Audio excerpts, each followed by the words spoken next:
Non, si tu veux, c'est un peu comme Suicide Squad en pas nul, mais John Wick en un peu nul. Salut à tous, on a vu Birds of Prey ou la fantabuleuse manière d'oublier Suicide Squad, et on vous dit tout de suite ce qu'on en a pensé, et spoiler, c'est plutôt bien. You fall in love. He's after all of us. The kid just robbed him. You betrayed him. You killed his BFF. What? You are so cool. Déjà, premier point, Birds of Prey, il a de la gueule. C'est peut-être un détail, mais dans la marée de films qui ressemblent à des téléfilms, notamment Shazam, un des derniers d'ici, c'est quand même un énorme atout. À la photo, il y a Matthew Libatic, qui est le directeur de la photo notamment des 2 premiers Iron Man et surtout de pas mal de films de Darren Aronofsky, et ça se sent. Il y a un gros travail sur la couleur, sur la direction artistique, les costumes, les accessoires, à peu près tous les morceaux de l'image, tous les morceaux de décor sont tous habillés et on a vraiment la sensation que quelqu'un a essayé de faire un film et pas un épisode de série télé. Alors évidemment, il y a des moments où ça va trop loin et c'est un peu ce que tout le monde a eu l'impression de voir et de craindre face à la promo Turbo Fluo depuis des mois. Alors il y a des moments, notamment un moment musical qui est franchement pas indispensable. Il y a un moment de combat sous la pluie qui rappelle un petit peu un des films Resident Evil.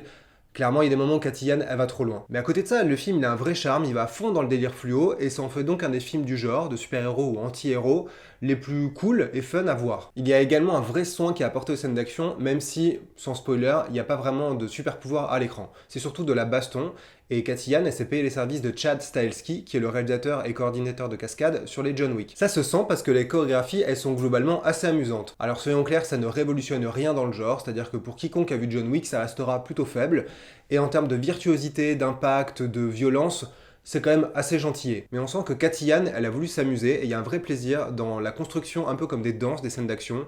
Il y a un côté très aérien, très léger, la caméra bouge beaucoup autour des personnages, il y a beaucoup de transferts d'énergie, de passages d'armes et tout, donc vraiment il y a quelque chose de assez jouissif à l'écran. Donc en gros on ressort de Birds of Prey avec quelques images en tête, que ce soit des ambiances, notamment dans le climax, des décors qui sont très amusants et des scènes d'action où, même si c'est assez court et que ça aurait pu être largement plus épique et développé, il y a un vrai travail, et donc clairement Birds of Prey, grâce à ça, il sort un petit peu de la masse, et on se dit que les gens ont voulu essayer de faire un film, ce qui est déjà un énorme atout aujourd'hui dans le genre. Tout ça, c'est les côtés positifs, mais à côté de ça, il faut quand même encaisser des trucs qui sont franchement problématiques. Le premier, c'est cette attitude un petit peu punk de cours d'école qui donne vraiment l'impression d'avoir des pseudo-rebelles. Donc tout le monde s'amuse à faire comme si c'était super avant-gardiste, super anticonformiste. Harley Quinn parle beaucoup à la caméra, elle brise le 4e mur, mais c'est encore plus chiant que dans Deadpool. Il y a vraiment l'impression que même dans la narration, avec les allers-retours, les flashbacks, les flash-forward, et la voix off qui est constamment là pour rappeler ce qui se passe et pour expliquer pourquoi Harley Quinn a décidé de raconter ça comme ça, on a l'impression que c'est des gens qui ont découvert Pulp Fiction hier, qui font un film comme si ça n'avait jamais été fait, donc il y a vraiment un côté un petit peu débile dans la manière de gérer le film. Aussi, pour ma part, j'ai trouvé que la bande originale, elle donne envie de se crever les tympans, c'est-à-dire qu'on a l'impression d'être dans une boîte de nuit actuelle, d'avoir 10 ans de plus que tout le monde, et de se dire, mais c'est quoi tous ces trucs de merde qui passent? Donc elle est vraiment étalée dans chaque séquence, elle est très forte. Au lieu de porter le film, de le booster et lui donner de l'énergie, c'est juste une manière vraiment de le rabaisser, ça abîme beaucoup l'atmosphère, l'ambiance, au lieu d'avoir des compositions originales, un petit peu de style, de laisser des silences, de laisser un petit peu le mystère ou des choses un petit peu plus cinématographiques prendre. C'est juste comme si quelqu'un avait lancé la radio et nous criait aux oreilles «Achetez la BO, ce film est super cool, super cool, super cool». Ça donne la sensation d'un film un petit peu schizophrène, puisque d'un côté il y a tous ces signaux, ces marqueurs de films et de produits de studio, avec les écritures à l'écran et tous ces clins d'œil, toute cette voix off, cette musique archi forte et vraiment tout le temps là. Et de l'autre, tout ce que j'ai dit avant sur l'atmosphère, les scènes d'action, la direction artistique et vraiment les gens, les talents derrière la caméra qui font cinéma. Donc les deux, parfois, ça donne des choses un petit peu étonnantes et détonnantes, mais globalement, on a l'impression que ça ne marche pas vraiment ensemble.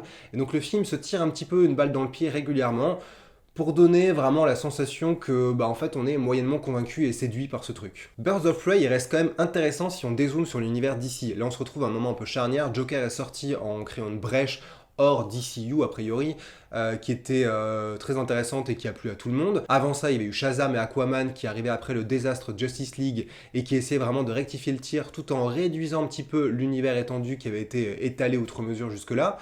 Et là, le film, il emprunte un petit peu le chemin de Shazam, c'est-à-dire qu'il y a quelques petits clins d'œil qui sont faits à l'univers étendu, je dirais pas lesquels, mais c'est vraiment mineur, dont certains que tout le monde sait parce que ça a été dit dans la promo, mais c'est jamais ouvertement mis à l'écran. Donc c'est vraiment du style de Superman qui apparaît mais hors cadre dans Shazam. C'est-à-dire que l'univers étendu est là, mais avec beaucoup de portes de sortie et d'options pour pouvoir se débarrasser de certaines choses, et ne pas assumer ce qui a été fait par le passé. L'autre chose intéressante, c'est que c'est très compliqué de voir ce film sans penser à Suicide Squad. Déjà parce que Margot Robbie en Harley Quinn, elle a été présentée dans Suicide Squad, et qu'en plus il y a beaucoup de similitudes dans la manière d'aborder le film et de le vendre, de le colorer, donc le côté fluo, le côté très pop, le côté pseudo-méchant, avec un petit peu de scènes violentes, mais pas trop. Pour le coup, c'est vraiment rated R, donc contrairement à Suicide Squad, on essaie en tout cas de nous dire que vraiment, il y a une envie de faire un film différent. Et on a l'impression, en gros, que c'est la version de Suicide Squad que David Ayer ou la Warner n'ont pas eu les couilles de faire à l'époque. Donc c'est un petit peu ironique, puisque là, il n'y a que des meufs, que c'est un film qui a coûté moins cher, avec des enjeux quand même qui sont un peu plus raisonnables, et que le film est surtout plus réussi. Donc c'est un peu comme si là c'était la réalité de ce qu'on aurait dû avoir il y a quelques années et qu'ils avaient appris des leçons de ce carnage de Suicide Squad qui avait coûté trop cher et avait été beaucoup trop énorme et beaucoup trop mauvais. Bref, Birds of Prey a pas mal de défauts qu'on pouvait attendre et qui ne vont étonner personne, mais il y a un peu le sentiment que ça a trouvé un équilibre assez amusant et séduisant entre la formule d'un Deadpool, que ce soit pour le quatrième mur qui est brisé, ce côté très complicité avec le spectateur, et même la narration avec se démerder avec 3 bouts de ficelle, même si là les bouts de ficelle sont plus chers que Deadpool, et Suicide Squad pour ce côté pseudo cool, pseudo bad guy, fluo, avec du style. Sauf que là, c'est plus maîtrisé. Et on se retrouve avec un film qui, malgré ses défauts encore une fois, a un vrai charme. Et on se dit que si DC ou Warner continue sur cette lancée, c'est-à-dire avec des films indépendants, assez différents, où ils laissent libre champ à peu près, que ce soit Joker, Todd Phillips ou Birds of Prey et Cathy Yan, on aura un univers intéressant qui, un peu comme les comics, ouvre des brèches un peu dans tous les sens, propose plein de choses différentes, et pourra donc trouver un public, puisqu'à chaque fois on assumera qu'on ne parle pas à tout le monde, mais à certains.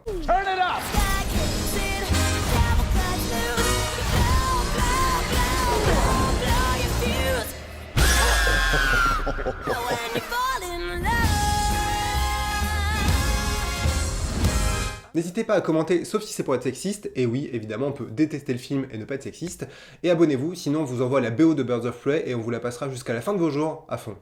Salut!